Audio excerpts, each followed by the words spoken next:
Dhe kam kënaqësinë në një nga vendet më simbolike të memorjes së krimeve të diktaturës komuniste, në ishtullin e të pushkatuarve në Shkodër, u zhvillua koncerti memorial Tingujt e Kujtesës 2026, një aktivitet artistik kushtuar viktimave të regjimit komunist.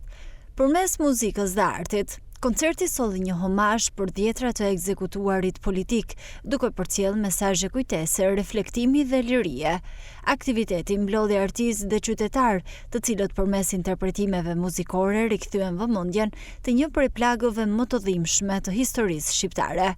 Organizatorja e aktivitetit, Luljeta Progni, vuri theksin tek rëndësia e ruajtjes së kujtesës historike dhe domosdoshmëria që brezat e rinj të njohin të vërtetën e së kaluarës përmes dokumentimit, artit dhe kulturës.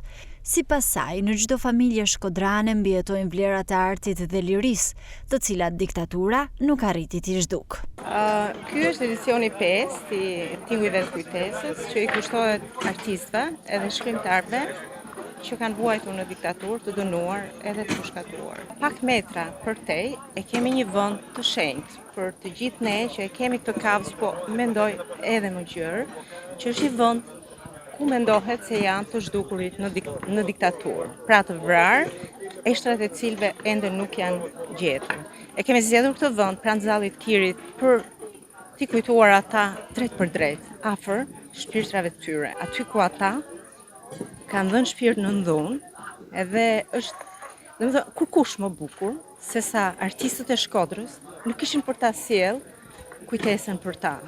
Për mua ka qenë sfidë shumë për me i përzgjedh, për mua, për Admirinën, për Blerinën, për gjithë ekipin ton, ka qenë sfidë shumë për me zgjedh ato pjesë muzikore edhe ato poezi, se unë e di në çdo shtëpi shkodre ka art shumë, e ka pas, edhe është një art edhe një liri që nuk ka mundur ta shuaj diktatura.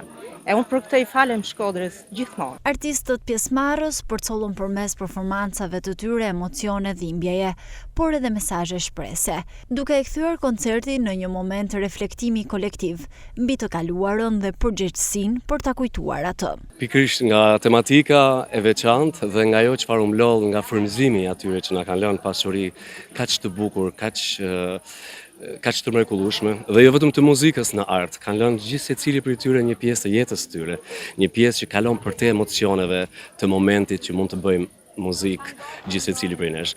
Ishte vërtet shumë emocion i veçantë dhe kënaqësi gjithmonë të jem edhe përballë publikut shkodran, i cili më ka rrit gjithashtu edhe pse nuk jetoj në Shkodër.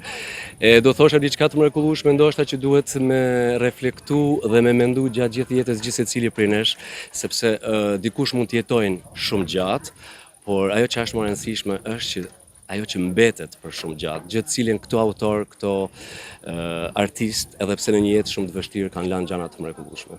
Ashtë shumë emocion, ishte një koncert shumë i ndjerë. Faleminderit profesor Roland Bullit, i cili organizoi, krijoi me shumë ndjeshmëri, duke u bazuar te vokali dhe ndjeshmëria secilit artist që ishte sonte këtu bashkë me mua. Tingujt e Kujtesës 2026 riktheu edhe një herë vëmendjen tek nevoja për të mbajtur gjallë kujtesën historike, duke dëshmuar se arti mbetet një urë e fuqishme mes së shkuarës dhe së ardhmes, në mënyrë që tragjedi të tilla të mos harrohen kurrë.